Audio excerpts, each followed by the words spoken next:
वळूया पुढील बातमीकडे। अमेरिका आणि इराण यांच्यातील तणाव पुन्हा एकदा उफाळून आलेला आहे, पाहूयात।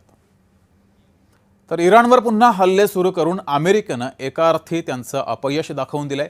इराण वारंवार अमेरिकेच्या इशाऱ्यांना धुडकावून लावतंय।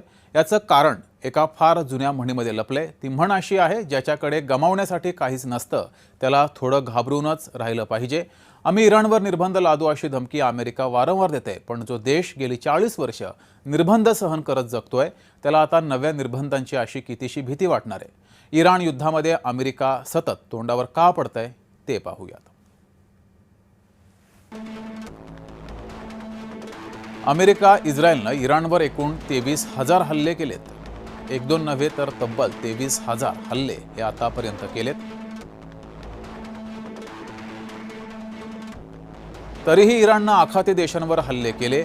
आताही इराण हल्ले करतोय, हल्ल्यांना प्रत्युत्तर सुद्धा देतोय।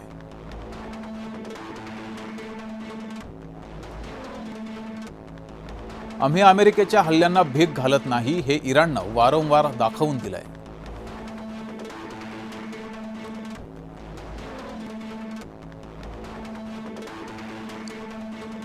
अयातुल्ला अली खामेनी यांच्या हत्येनं इराणी सरकारवर काहीही फरक पडला नाही हे सुद्धा इराणने गेल्या काही दिवसांमध्ये दाखवून दिलंय।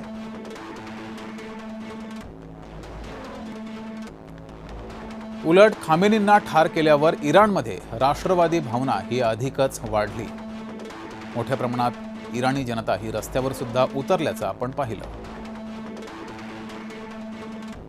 इराणी सरकारचे टीकाकार सुद्धा समर्थक बनले। आधी अमेरिकेला धडा शिकवा अशी भूमिका मांडू लागले।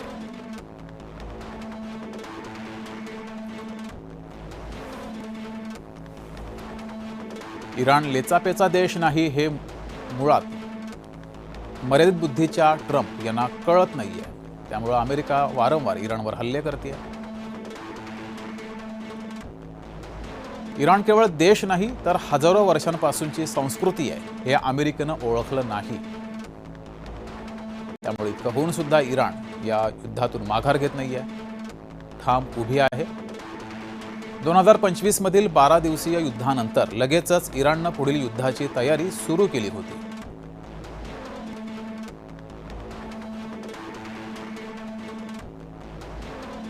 सरकारचे सर्व मंत्री ठार झाले तरी युद्ध कसं सुरू ठेवायचं याची मार्गदर्शक तत्व ही इराणची तयार होती।